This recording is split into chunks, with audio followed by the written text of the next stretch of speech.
Good morning all and welcome to today's edition of Fox's Daily Stories. Today you'll be listening to chapters 5 and 6 of Charlie and the Chocolate Factory, read by Mr Moloney.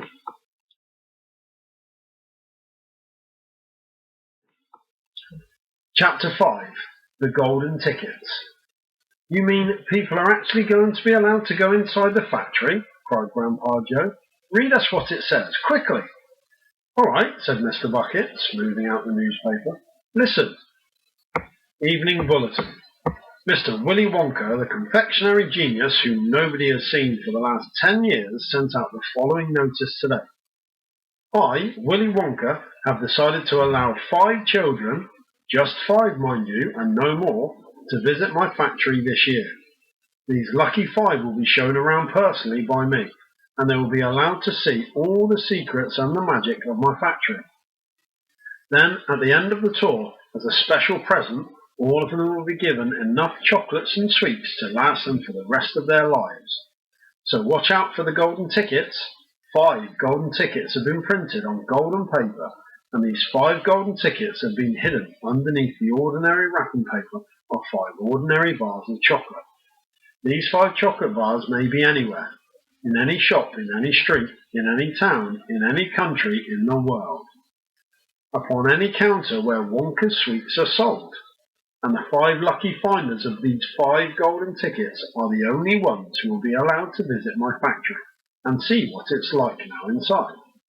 Good luck to you all and happy hunting. Signed, Willy Wonka. The man's dotty, muttered Grandma Josephine. He's brilliant, cried Grandpa Joe. He's a magician.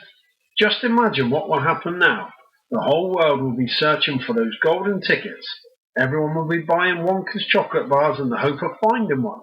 He'll sell more than ever before. Oh, how exciting it would be to find one. And all the chocolate and sweets that you could eat for the rest of your life, free, said Grandpa George. Just imagine that. They'll have to deliver them in a truck, said Grandma Georgina. It makes me quite ill to think of it, said Grandma Josephine. Nonsense, cried Grandpa Joe. Wouldn't it be something, Charlie, to open a bar of chocolate and see a golden ticket glistening inside? It certainly would, Grandpa, but there isn't a hope, Charlie said sadly. I only get 1 bar a year. You never know, darling, said Grandma Georgina. It's your birthday next week. You have as much chance as anybody else. I'm afraid that simply isn't true, said Grandpa George. The kids who are going to find the golden tickets are the ones who can afford to buy bars of chocolate every day. Our Charlie gets only 1 a year. There isn't a hope.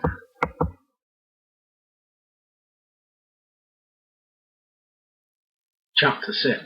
The First 2 Finders.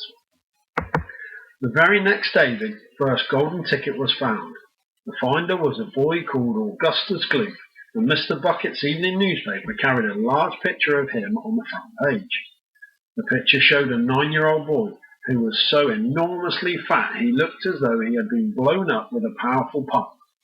Great flabby folds of fat bulged out from every part of his body, and his face was like a monstrous ball of dough with 2 small greedy curranty eyes peering out upon the world.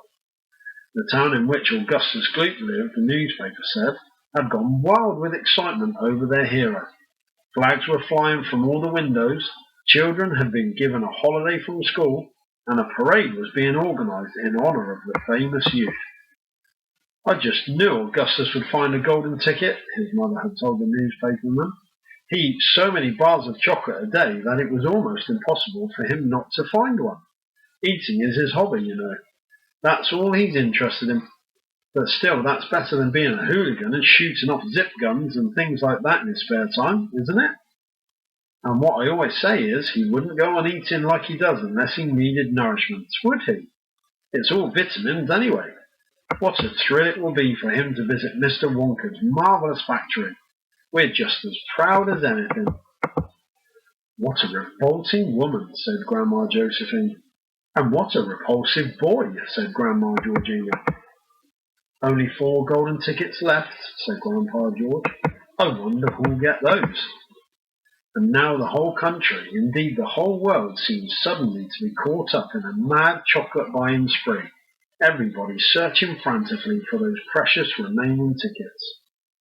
Fully grown women were seen going into sweet shops and buying 10 Wonka bars at a time, then tearing off the wrappers on the spot and peering eagerly underneath for a glint of golden paper. Children were taking hammers and smashing their piggy banks and running out to the shops with handfuls of money. In one city, a famous gangster robbed a bank of £1,000 and spent the whole lot on Wonka bars that same afternoon. And when the police entered his house to arrest him, they found him sitting on the floor amidst mountains of chocolate, ripping off the wrappers with the blade of a long dagger. In far-off Russia, a woman called Charlotte Roos claimed to have found the second ticket, but it turned out to be a clever fake.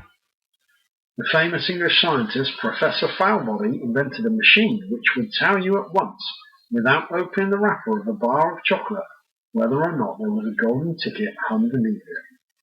The machine had a mechanical arm that shot out with tremendous force and grabbed hold of anything that had the slightest bit of gold inside it, and for a moment it looked like the answer to everything. But unfortunately, while the professor was showing off the machine to the public at the sweet counter of a large department store, the mechanical arm shot out and made a grab for the gold filling in the back tooth of a duchess who was standing nearby. There was an ugly scene, and the machine was smashed by the crowd. Suddenly, on the day before Charlie's birthday, the newspapers announced that the second golden ticket had been found. The lucky person was a small girl called Veruca Salt, who lived with her rich parents in a great city far away. Once again, Mr. Bucket's evening newspaper carried a big picture of the finder. She was sitting between her beaming father and mother in the living room of their house, waving the golden ticket above her head and grinning from ear to ear. Veruca's father, Mr. Salt, had eagerly explained to the newspapermen exactly how the ticket was found. "You see, boys," he had said, "as soon as my little girl told me that she simply had to have one of those golden tickets, I went out into the town and started buying up all the Wonka bars I could lay my hands on. Thousands of them I must have bought, hundreds of thousands. Then I had them loaded onto trucks and sent directly to my own factory. I'm in the peanut business, you see, and I've got about 100 women working for me over at my place, shelling peanuts for roasting and salting. That's what they do all day long, those women. They sit there shelling peanuts. So I says to them, 'Okay, girls,' I says, 'from now on you can stop shelling peanuts and start shelling the wrappers off these chocolate bars instead.' And they did. I had every worker in the place yanking the paper off those bars of chocolate, full speed ahead, from morning till night. But 3 days went by, and we had no luck. Oh, it was terrible. My little Veruca got more and more upset each day, and every time I went home she would scream at me, 'Where's my golden ticket? I want my golden ticket!'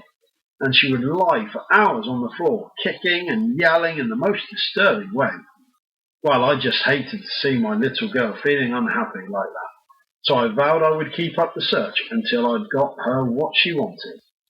Then, suddenly, on the evening of the 4th day, one of my women workers yelled, 'I've got it, a golden ticket!' And I said, 'Give it to me, quick!' And she did, and I rushed it home and gave it to my darling Veruca. And now she's all smiles, and we have a happy home once again." "That's even worse than the fat boy," said Grandma Josephine. "She needs a really good spanking," said Grandma Georgina. "I don't think the girl's father played it quite fair, Grandpa, do you?" Charlie murmured. "He spoils her," Grandpa Joe said, "and no good can ever come from spoiling a child like that, Charlie. You mark my words." "Come to bed, my darling," said Charlie's mother. "Tomorrow's your birthday. Don't forget that. So I expect you'll be up early to open your present." "A Wonka chocolate bar?" cried Charlie. "It is a Wonka bar, isn't it?" "Yes, my love," his mother said. "Of course it is." "Oh, wouldn't it be wonderful if I found the third golden ticket inside it?" Charlie said. "Bring it in here when you get it," Grandpa Joe said. "Then we can all watch you taking off the wrapper."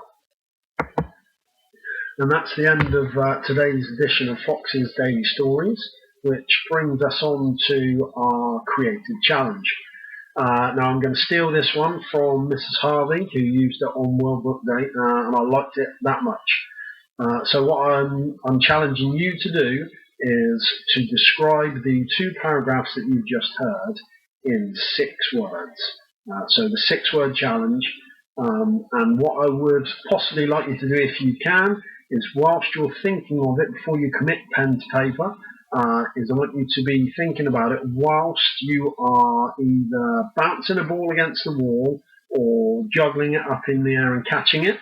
But please don't do it anywhere that will upset your parents, of course, because then while you're thinking but also doing that physical stuff, you'll be activating your prefrontal cortex still and maintaining your health. Tune in again for tomorrow's edition of Fox's Daily Stories and stay safe. Thanks.